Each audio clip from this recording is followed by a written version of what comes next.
Hey, you guys, you're going to want to listen all the way through to this episode because we are talking about the 50th anniversary of hip hop. And I've been around for every single one of those years.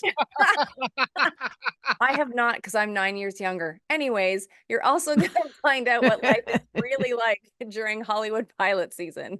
And I'll tell you why my friends call me the Christmas Grinch. Enjoy Mwah, the show, mwah. everyone.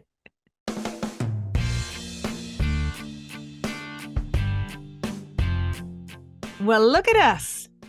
And thanks for hearing us, you guys. It's our last show for 90s Now for 2023. Woo! Oh, Merry Christmas, everybody. Oh, my goodness. Is that Santa Claus? Happy holiday. Adam, you need to eat more cookies. I've been away for over 4 weeks from this show. And That's here I am again, crazy. doing my best Santa Claus impression. Thank you very much. Very good, Adam. Welcome back, Adam. Thank you very much. It was my technical ineptitude. I'll assume all responsibility. I'd love to blame the computer, which I will. But my bad for last show. We're back to whatever normal is and looking forward to a fun flashback on some 90s and some now, which is our promise each and every episode. So for the now portion that also taps into the 90s, there's a pause that's been hit on a biopic that I don't know who doesn't want to see this movie, but now we're all going to have to wait a little bit longer. So we'll talk about that. Also talk about how it's going on the Frasier reboot from the perspective of one of the OGs. One last dose of Kelly's trivia to make you feel badly about yourself. Or maybe she'll go easy on us. We'll see. No, she won't. No, you're right. Also, a final 90s rewind for 2023. And fun way to end the year. Did you guys watch the Grammy celebration of the 50 years of hip hop? It was amazing. I've seen some clips. Oh my gosh, it's so worth finding. If it's on demand, it should be. If it isn't, it should be. And if it is and you haven't seen it, you should watch it. It's I feel so like good. It's not the only thing they're doing, but I feel like it's the 15th 50 years of hip hop celebration that we're seeing at award shows and everything. I mean, Totally. It's cool, but we've done it. We've seen it all. Well, I don't know, because this was the best one that I've seen, honestly. And the risk is that the Grammy's name is on it, right? So you're like, oh, how good is this going to be? Because the Grammys often miss the mark. They just do. They don't do as well as the Brit Awards do. The Brit Awards seem to nail it every single time. The Grammys, they have like a 2 steps forward, 1 step back, or even 1 step forward, 2 steps back on some years where they make some like dated statement, that gets somebody fired because you're not supposed to talk like that anymore. So for this, it seemed like they got all the right pieces and players in place to make this show incredible. But there's a separate list of people that said, yeah, I'm in. Those are the no chance. I'm not going to be a part of this. So let's start there for now. Because the presentation, in my estimation, was spot on, incredible. They covered all the regions of hip hop, the roots of like literal geography and where in North America, specifically in the States, where it started, where they had roots and beginnings, and they had artists that went way back to match that. So I thought it really hit all nerves, right? But you look and go, oh, okay, well, there was 1 or 2 or 3 or 4 missing elements, and one of them has been a little bit outspoken, and that's MC Hammer. Mm-hmm. Now, it's not like he wasn't able to make it. There was like a no chance he was coming, right? But do you still, so I watched his clip. Did you watch his clip, Sharon? Like, I haven't watched the clip because I was like, it seemed, I mean, I will, but it seemed sour grapes-ish to me because I really loved the show. Yeah, well, what was interesting with watching Hammer's clip is like, I don't really understand what he meant. Because, like, for example, with KRS-One was very clear that he wasn't going because it was a Grammy thing. Right, exactly. Now they have forgotten the Grammys, according to him, and I'm sure others in the years leading up to it. So he wasn't gonna, show up just when he felt they wanted him to, or the rest of, hip hop. When it suited them. Like it really does give them a little feather in their cap about doing something exactly right. Mhm. But that's the accusation. Like, okay, you weren't there like at 47 starting to build up. You weren't even there at 25, like where have you been this whole time? Yeah. And so they want to also somewhat be like, guilty by association, which is probably true.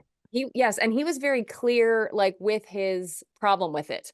But Yeah. when I watched the MC Hammer clip of him speaking live, so like you're seeing his thoughts, and then even reading the article, which had kind of like rewritten what he had said in the clip, I Right. still don't understand what his angle is, because unlike KRS-One, I don't think he has a problem with the Grammys. I think he has a problem with other rap artists. Seems like it.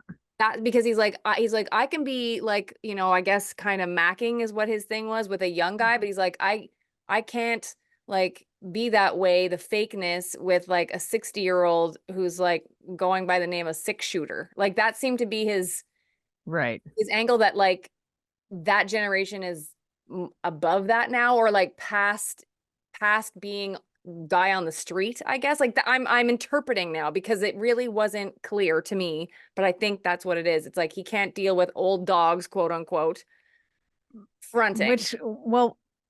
And why I don't understand why he would have a problem with that, because he himself is an old dog. So he's saying that as an old dog, he'd be into it if it were just the young people. Yeah, like he could do that back and forth with a younger artist, but not with someone of his age. Like that. And again, I am paraphrasing, but if you watch the clip, and all you need to do, like for anyone who's listening to us right now or watching us right now, just Google MC Hammer hip hop 50th. Yeah, it'll come up quick. It's a recent story. You will see it. You will see the clip, and then you tell me what you think. But I think it's like he can't handle his contemporaries still being like men of the streets, or men of the streets, if you will. Well, I think that some of the other 50th celebrations of hip hop have dealt with some of the older dogs, the OGs, in conversation and I thought they did a really good job. Angie Martinez was one of the hosts of something that they had done, like a kind of a round table kind of discussion on the male role in hip hop, and how, it's pretty male dominant. But that the pressure of being the guy or that guy didn't leave room for emotion. Mm-hmm. So there was no lesson on how to deal with your emotions as a male, period, and a male in this male dominated genre. You had to be hard. You weren't allowed to show any feelings, that kind of thing. But still, life is filled with, the roller coaster of emotions. So those things still happen, but you're not equipped with how to deal with it. So I thought that was really cool that they dug in on that special that they did. So I don't understand where MC Hammer is coming from, because it's like throwing down to all the people that did show up, and there were a lot of them, right? And they still hadn't. What it screamed to me was that they were just having fun. Yeah. Like the clips that I saw, everybody seemed to have fun. And just before I forget, Sharon, to your point, it is streaming on Paramount Plus. Oh, good. So I hope to watch it in like over the Christmas holidays. You have to. It really is so worth it. It's compelling, because I started watching it thinking, oh, I'll record it and I'll watch it. Like I should go to bed, like I have to get up early for work. And I stayed with it, man, for longer than I should have, but it was really good. And just the opening is the women. So it's like I'm not going to spoil the surprise or anything, but honestly, find it and watch it. It's so good. And now that I know you're going to watch it, do you know how it ended? Well, wasn't it with Will Smith and DJ? Yeah, which I didn't know. But then they started teasing, hey, Will Smith is going to be here. And that was like the big reunion. And for the performance, he was the Fresh Prince, man. He wasn't the idiot, who slapped Chris Rock at the Oscars. He wasn't the self-involved, self-absorbed actor guy that we've seen over the last few years. He was the Fresh Prince, man, and he was good. Yeah. That will hopefully help his situation, I guess, about maybe getting people back on Team Will. We'll see. That'd be good for him. Just quick sidebar. I don't know if you saw, and I'm paraphrasing a bit, but it sounds like there was that Jada talked recently about how the slap like has saved her marriage or something. Yeah, which I thought was weird. Yeah, because I don't know, like I think it's fine if she had kept that to herself or with her and Will, kind of knowing that that's, was an event that has brought them closer together. But Chris was still a victim there. So I don't think that she should say that out loud to the public that like, oh, him beating you up or Right. assaulting you, that's the word, Yeah, brought us totally. closer together. It left a bad taste in my mouth. Yeah. Also, since she talked about like that she'd had a relationship, and the last time we saw her in an interview was for her book. I didn't really get the vibe that they were, still going strong. Mhm. And again, not that it's any of our business, but they make it our business when they make statements about their business. Yeah. Well, and that was a statement saying that like this, Yeah. situation has saved our marriage or whatever. And again, I'm paraphrasing, but that's the gist that I think all of us who saw the headline got from it. Yeah. Oh, I just don't think she should be saying that considering there was an assault that took place. You're right. All right. So moving on to the next 50 years of hip hop. And a couple of questions that may or may not have anything to do with hip hop. It's time for Kelly's trivia. Yeah. 90s. Now, trivia. Bing bong. Bing bong. To finish 2023, we should do this with some art and literature, of course. Of course, we are fancy that way. Adam, just before I give you the first question, last week Sharon did it by herself, and so I'm going to ask you. I did great. Did great. So I just want to see if you could get the answer to this one by yourself. So who wrote The God of Small Things? Sharon answered this last week. The God of Small Things. Yeah. I got a bunch of jokes coming to my head, but I have no idea. Because I wanted to say this for 2 weeks in a row. Arundhati Roy. That was, yeah. I can't believe you didn't get that. Did you get it? No. Okay. No, not even close. Fingers crossed for this one. All right, here we go. Okay. What is the name of the first installment of the Border Trilogy by Cormac McCarthy? Oh, man. I know that name. Can you give us a hint? I do know this as well. Do you want a hint? Yes. Yeah. God, is this an option? Has this been an option the whole time? Oh, I'm feeling festive on this. Thank you. Put it in my stocking. Let's see what we get. So the title involves animals with 4 legs that are friendly with cows but are not cows. Okay, so there's some pigs in the titles. No, not pigs. Oh. Bull. No. I was saying bull. Oh, actually, one of Adam's favorite TV watching pastimes involves these animals. My favorite TV. What? Sporting pastime that I got you into. Oh, horses. Yeah. Okay. So horses is in the title of this. Sharon. Go. All the king's horses. Oh my God, so close. What is it? All the horse pretty people. All the pretty horses? Yep. Damn it. Oh, well, I didn't know about it. Very nice. So we'll try to end off on a fun note with hobbies, toys, and games. Oh, please let us get something so that we don't look like complete idiots. Here we are. In the original Power Rangers, what was the name of the totally awesome Pink Ranger? Adam. Go Adam. Is it Donatello? That's No. a Ninja Turtle, not a Power Ranger. You're thinking of a Ninja Turtle and My Donatella God, Versace. This I is think. so embarrassing. I was thinking about the Ninja Turtles. Oh. So that's the wrong one. Oh, Sharon. Okay, so I don't know. I'm gonna go with I don't know, Pinky Tuscadero. I am so embarrassed. Not Coco. I'm embarrassed for you. Kimberly Hart. Oh, that her. I don't think I've ever watched the Power Rangers, or were there like TV shows, or were there just figurines, or They were, weren't they? Was it red, blue, yellow, and green? Or Yeah. was there more than that? Was there a purple? I mean, I didn't watch because it was a show that I watched because I was probably at the clubs. Yeah. But I remember, the commercials. Yeah. Obviously not well enough. I should have watched those. You should have. Like Would've I was helped a you kid in today. the 90s. This should have been in my. Right in your wheelhouse, Adam. You need more wheels. Yeah. You. All right, so we are 0 for 2 to wrap up 2023. Uh-oh. Sweet. Yeah.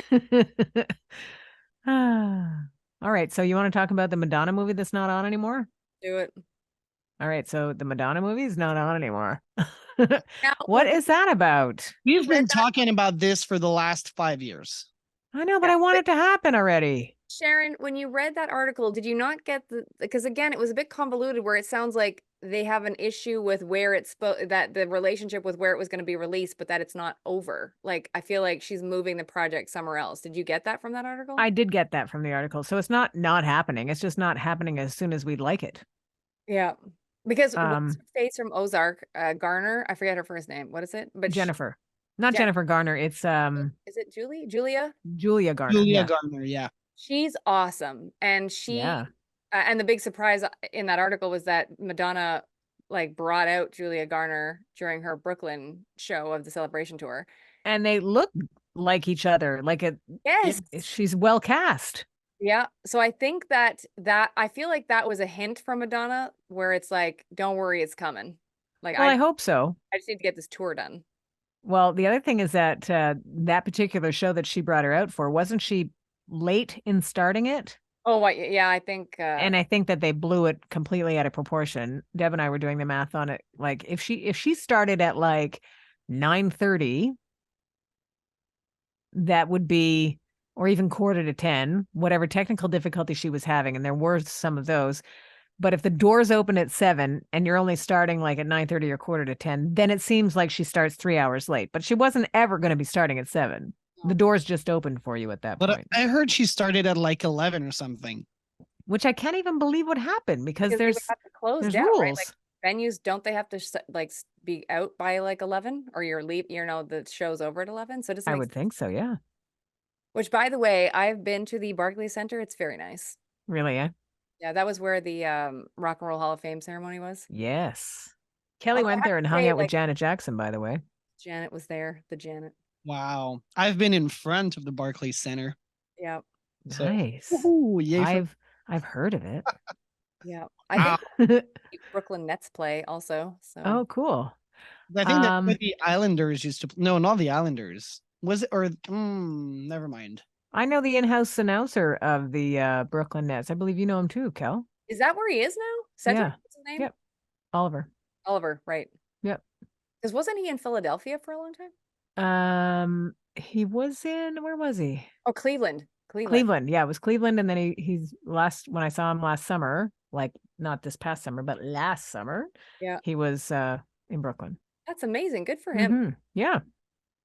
Yeah. All that to say is that the Madonna biopic, I think, is happening, but just Oh, I think it's happening too. I think it's just, well, we know it's not going to be happening because they confirmed that it's not going to be moving forward with Universal Pictures. Yeah. So, but the tour moves forward. Are we all going to that separately? I am not going as of yet, but I hope to figure out a way in. Sharon, can I jump into your pack sack? I don't see why not, Kelly. Because you just need to pretend to be the janitor this time again and like get me in the back.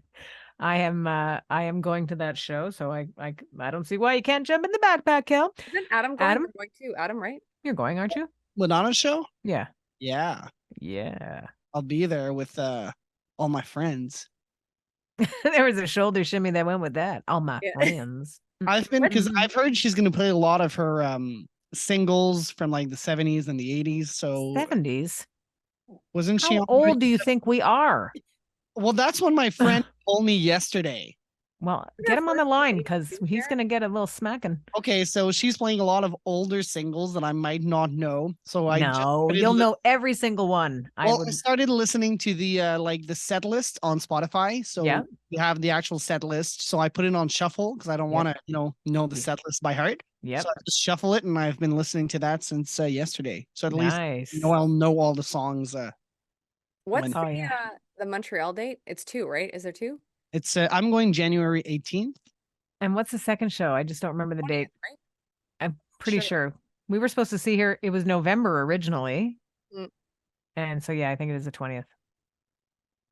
That's Well, exciting. I won't see you there. Well, fine, but we'll talk about it on this show then. All right. Cool. And Kel, we'll work on, you. Yep. Thank you. Okay. Maybe start being a good girl so that you can get it in your stocking. Maybe Santa Yeah. can hook you up. If I didn't have to keep paying for vet bills for my 2 huskies. Yeah. Yep. For the record, she's got 3 huskies, but she only pays vet bills for 2. Yeah, because the other one's young enough now that doesn't have problems as of yet. Fingers crossed.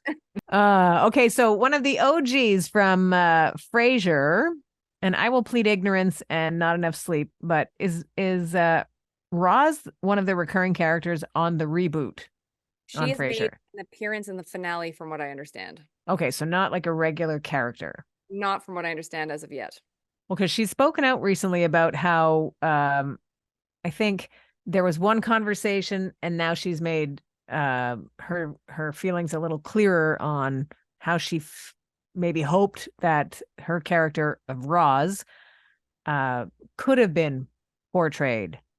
And that is that she thinks that a more of a deeper look into her character on the show versus just hearing about the things that she did might have, gone further to, give something to that character, which sounds obvious to say that, because what they were doing at the time was they would talk about her life, but it was more of a, next day kind of thing. Well, I went on this date last night, or this happened, or that kind of thing. She sort of, I think, wanted her character to have more visual, I guess, roots to it. And perhaps, did she turn down an offer to go on the reboot, or was she ever invited? I don't even know that. Sure, I think I think he asked all the cast, and then Ah, from what I gather, and then the name who I'm forgetting right now, who plays Niles, he decided no. Daphne decided no, and so I'm assuming maybe with, even if Perry had have said yes, maybe that would have been an issue right away. I don't know, but if she probably said, I don't know, she probably said no too. But I feel like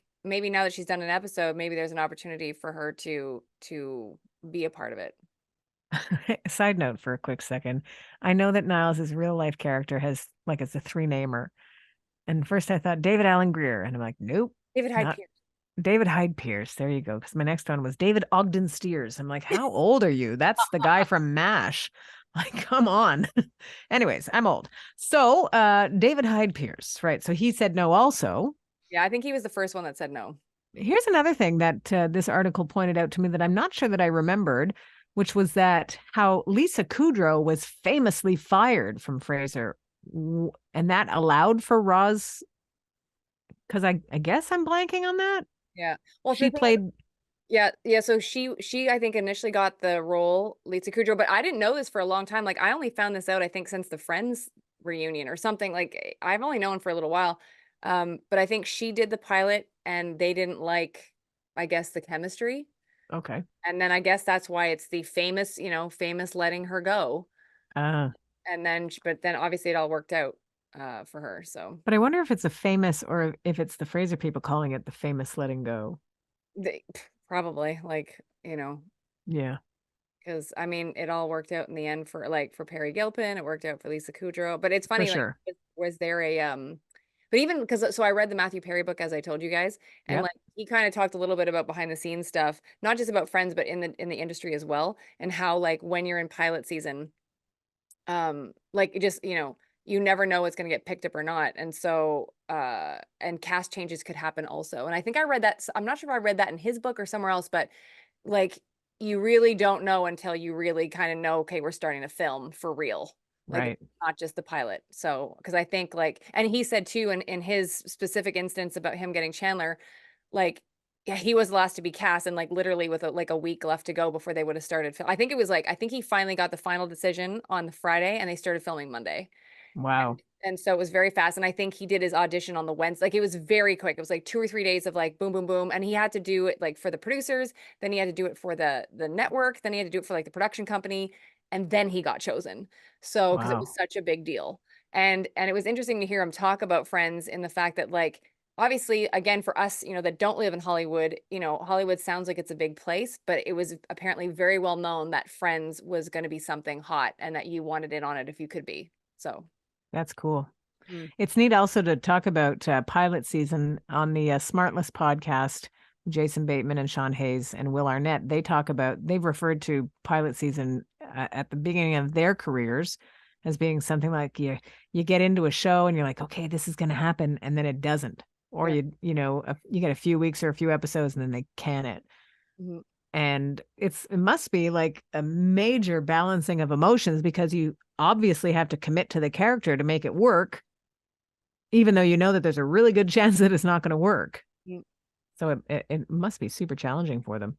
Yeah. And Matthew, I don't know if you know this, but Matthew almost didn't get on Friends because of a conflict, because he had done another pilot. Did you know about that? What was the other pilot? Which was like, basically it was set in the future, and it was about like, I think something to do with like futuristic bag handlers at the LAX airport in like 2064 or something. Like which obviously at the time was like far away from 1994, right? Yeah, yeah.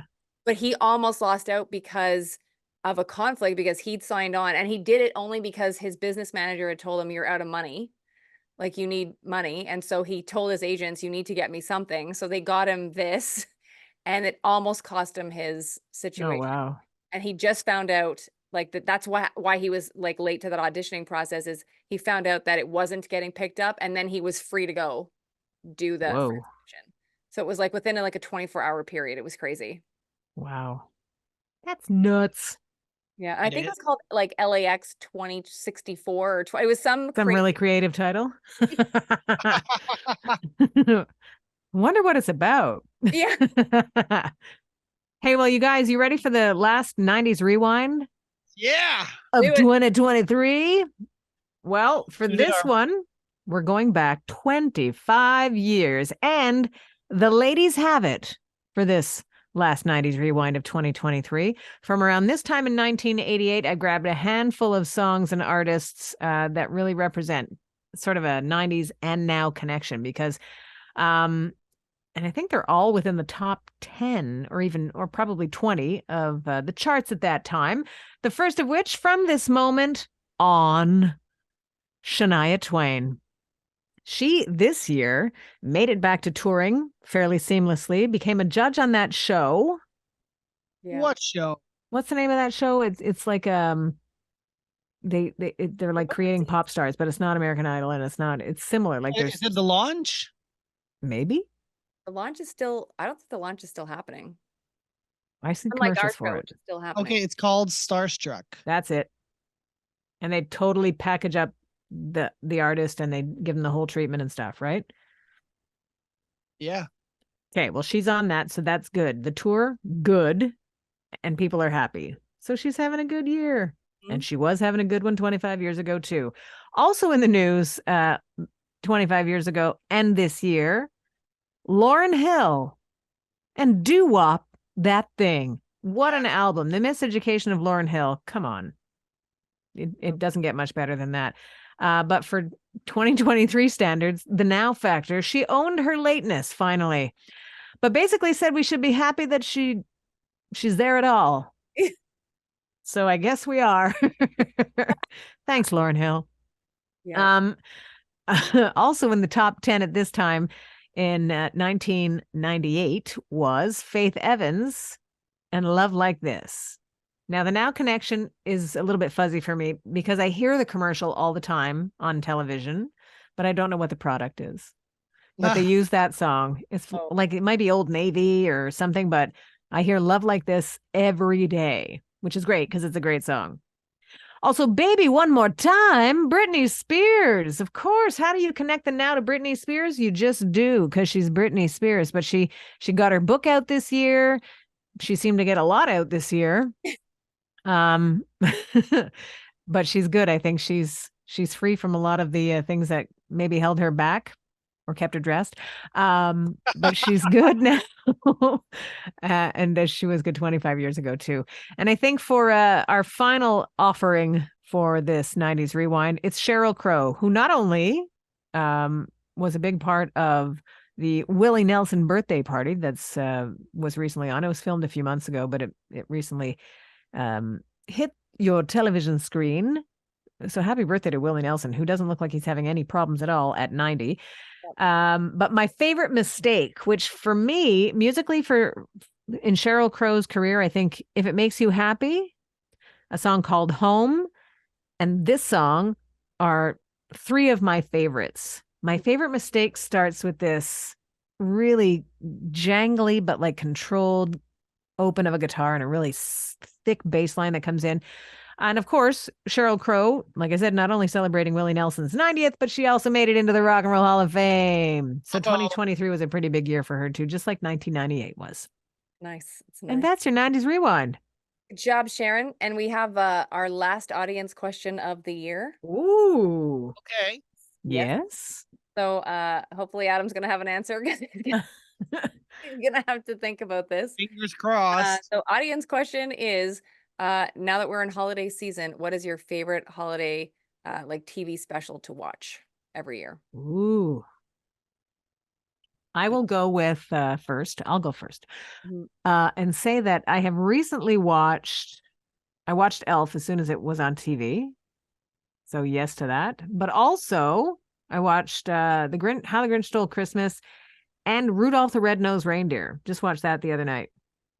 Because at the end of the day, Rudolph the Red-Nosed Reindeer was bullied by everybody except his mother and Clarice, the girl that Clarice, she said, "You're cute." And he's like, "He's so cute." And he sounds congested because he's got the black whatever on his red nose that he's trying to hide because his father says, "You got to hide that." And then he gets so excited when she says, "You're cute." And then he flies around and then plunk, it gets popped off because he's so excited. And then the coach is the one that says, "We're not going to let him play in any reindeer games." The coach says that to him. Yeah. And then Santa Claus says to Donner, "Well, it's too bad. You know, he could have been something." Like even Santa Claus gets on board with the bullying. Yeah, terrible. But Rudolph triumphs in the end. Yeah, exactly. Adam? Commitment to make. I do not enjoy Christmas specials. What?